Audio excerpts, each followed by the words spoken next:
কোরবানি গোশতকে কিভাবে কত ভাগে বন্টন করা যায় এবং গরিবদের মাঝে কিভাবে আমরা উত্তম রূপে দিতে পারবো। কোরবানি গোশত বন্টন নিয়ে আমাদের টেনশনের কোনো শেষ নাই, এত প্রশ্ন এই বিষয়ে আসে বলার মতো না। কোরবানি গোশতকে 3 ভাগে ভাগ করা মুস্তাহাব বা উত্তম। এই হুবহু 3 ভাগ না করে কেউ যদি 4 ভাগ করে বা 2 ভাগ করে বা একটু হেরফের করে তাতে কোরবানির অসুবিধা হবে না, কিন্তু উত্তম হলো এটা। আল্লাহ রাব্বুল আলামিন কোরআনে কারিমে বলেছেন, ফাতআইমু ফাকুলু মিনহা ওয়া আত'আমুল কানিআ ওয়াল মু'তার। আর জায়গায় বলেছেন ফাকুলু মিনহা ওয়া আত'আমুল কানিআ ওয়াল বাইসাল ফাকির। এক জায়গায় বলেছেন আল বাইসাল ফাকির, আর জায়গায় বলেছেন আল কানিআ ওয়াল মু'তার।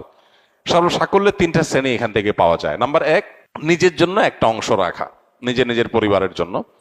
আরেকটা অংশ হলো দরিদ্র অসহায় গরিব মানুষদেরকে, ফকিরদেরকে। আর আরেকটা অংশ হলো আপনার প্রতিবেশী, আত্মীয় স্বজন, যারা হয়তো মানুষের কাছে হাত পাততে পারে না, এরকম মানুষদেরকে। 3 ভাগে 3টা ভাগ করে আপনি কোরবানি পশু বন্টন করবেন। হুবহু 3 ভাগ নাও, একটু কম বেশি হলো, নিজে একটু কম রেখে বেশি দিলেন বা একটু বেশি রেখে কম দিলেন, তাতে কোরবানির অসুবিধা হবে না।